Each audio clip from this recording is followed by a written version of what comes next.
Party ఆవిర్భావ దినోత్సవం రాష్ట్ర వ్యాప్తంగా కూడా అన్ని నియోజకవర్గాల్లో మరి వైఎస్ఆర్ కాంగ్రెస్ పార్టీ ఆవిర్భావ దినోత్సవ వేడుకల్ని ఘనంగా జరుపుకుంటున్నారు. అందులో భాగంగా కదిరిలో వైఎస్ఆర్ కాంగ్రెస్ పార్టీ ఆఫీస్ నందు వైఎస్ఆర్ కాంగ్రెస్ పార్టీ నాయకుల ఆధ్వర్యంలో ఈరోజు ఆవిర్భావ దినోత్సవాలు జరుపుకుంటున్నాం. ఈ కార్యక్రమానికి చేసినటువంటి వైఎస్ఆర్ కాంగ్రెస్ పార్టీ కుటుంబ సభ్యులందరికీ కూడా నమస్కారాలు, శుభాకాంక్షలు. రాజకీయాలలో సరికొత్త అర్థాన్ని, భాష్యాన్ని ఇచ్చినటువంటి వైఎస్ఆర్ కాంగ్రెస్ పార్టీ యువజన శ్రామిక రైతు కాంగ్రెస్ పార్టీ ఆవిర్భవించి 13 సంవత్సరాలు పూర్తి అయింది. 2011 మార్చి 12వ తేదీన వైఎస్ఆర్ కాంగ్రెస్ పార్టీ ఆవిర్భావం జరిగింది. కదిరి నియోజకవర్గంలో 2011 మార్చి 12వ తేదీన మొట్టమొదటి వైఎస్ఆర్ కాంగ్రెస్ పార్టీ జెండాను రెపరెపలాడించిన వ్యక్తిగా నేను చెప్తున్నా. వైఎస్ఆర్ కాంగ్రెస్ పార్టీ పేదల పార్టీ, కార్మికుల రైతుల పార్టీ, విశ్వసనీయతకు, ట్రాన్స్పరెన్సీకి మారుపేరు ఉన్నటువంటి పార్టీ, కార్యకర్తల కష్టాన్ని గుర్తించే పార్టీ. 2011 నుండి ఇప్పటి వరకు కూడా వైఎస్ఆర్ కాంగ్రెస్ పార్టీ రాష్ట్రంలో అధికారంలో ఉందంటే అది కార్యకర్తల భుజస్కంధాల మీద నడిచిన పార్టీ కాబట్టి, కార్యకర్తల కష్టంతో పార్టీ అభివృద్ధి చెందింది కాబట్టి ఈరోజు పార్టీ అధికారంలో ఉంది. అందుకు నేను కార్యకర్తలను మొట్టమొదటిగా అభినందిస్తూ వైఎస్ఆర్ కాంగ్రెస్ పార్టీ అధినేత జగన్మోహన్ రెడ్డి గారు వాళ్ళ తండ్రి గారైనటువంటి దివంగత నేత రాజశేఖర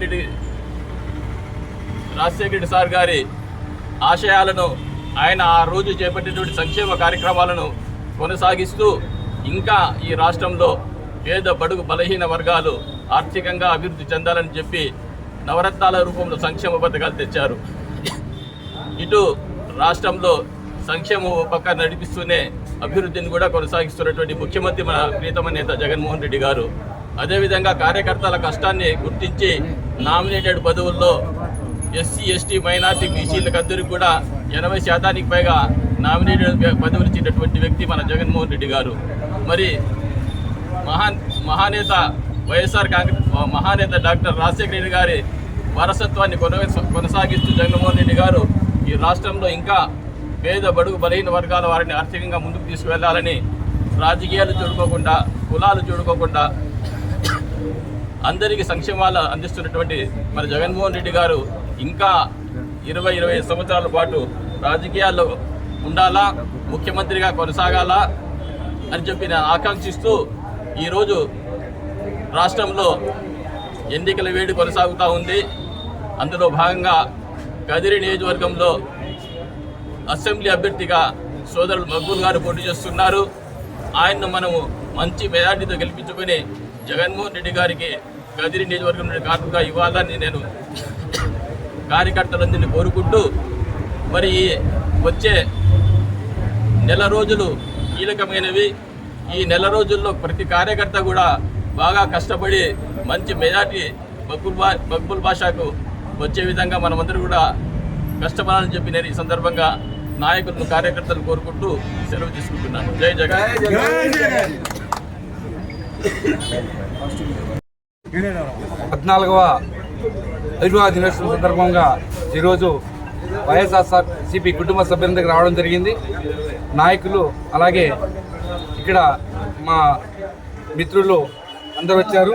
ముఖ్యంగా ఈ 14 సంవత్సరాల్లో వైఎస్ఆర్ పార్టీ మనం పెట్టిన తర్వాత ప్రతి ఒక్కరం కూడా గర్వంగా చెప్పగలుగుతున్నాం. ఈ జగనన్న పార్టీ, ఈ మా పార్టీ అనేసి చాలా వరకు మేము ఒడిదొడుకులు చూసాము. రాబోయే అందరూ కూడా పార్టీ వల్ల అందరూ ప్రయోజనం చెందినారు. చాలా సంతోషము. మేమందరము జగనన్న వెంటే ఉన్నాం. ఆయన జెండా వెనుకలే మేము ఉన్నాం. ఆయన జెండా తీసుకుని ఇప్పుడు తిరుగుతూనే ఉంటాము. అది ఇప్పుడు మళ్ళీ కూడా 2024 కూడా ఇప్పుడు ఆయన సీఎం చేస్తాం. ఇక్కడున్న స్థానిక ఎమ్మెల్యే అభ్యర్థి అయిన మక్కులన్న గారు కూడా మళ్ళీ ఆయన గెలుపొందుతారు. ఎమ్మెల్సీ కానీ, ఎమ్మెల్యే కానీ, ఎంపీ గారు కానీ మరి గెలవడం జరుగుతుంది. ముఖ్యంగా గతంలో ప్రభుత్వాల్లో చాలా వరకు ఏ స్కీములు వచ్చేవి కావు.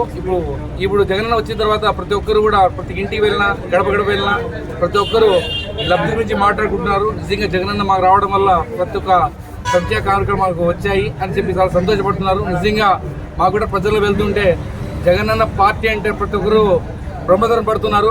చాలా సంతోష విషయము. ముఖ్యంగా గతంలో నిన్నటి రోజు ఒక చిన్న సంఘటన జరిగింది, చాలా బాధాకరము. ఎందుకంటే గీతాంజలి ఒక అమ్మాయి, ఒక పేద బీసీ మహిళ, ఆమె ఇంట్లో వచ్చిందని చెప్పి సంతోషపడుతుంటే ఆ సంతోషాన్ని కూడా కొంతమంది ఎల్లో మీడియా సోదరులు చాలా వరకు దానిని ట్రోల్ చేసి ఆమెకు ఆత్మహత్యకు కారణమయ్యారు. చాలా బాధాకరం. నిజంగా పేదవారికి ఇళ్ళు వస్తే పథకాలు వస్తే ఎలా ఉంటుందని ఆమె చూసి నేర్చుకోవాలి. మీరంటే డబ్బు ఉండేవాళ్ళు, మీకు పథకాలు తెలియదు, డబ్బు విలువ తెలియదు. డబ్బు ఉండే వాళ్ళకి తెలుసా, డబ్బు లేని వాళ్ళకి తెలుసా బాధ ఏమనేది. నిజంగా ఆమె నిన్నటి రోజు ఆమె ఇలాంటి విషయాలు మాట్లాడడం కూడా చాలా బాధాకరము. రాబోయేది కూడా ఈ మహిళల పట్ల మేమందరం ఉంటాము, మీరు ధైర్యంగా ఉండండి. ఎటువంటి ప్రభావాలు కూడా మీరు ఇలా ట్రోల్ చేసి ఇలాంటి ఆడవాళ్ళ మీద అసభ్యమైన ప్రవర్తనలు వాడదని చెప్పి తెలియజేస్తూ జై జగన్.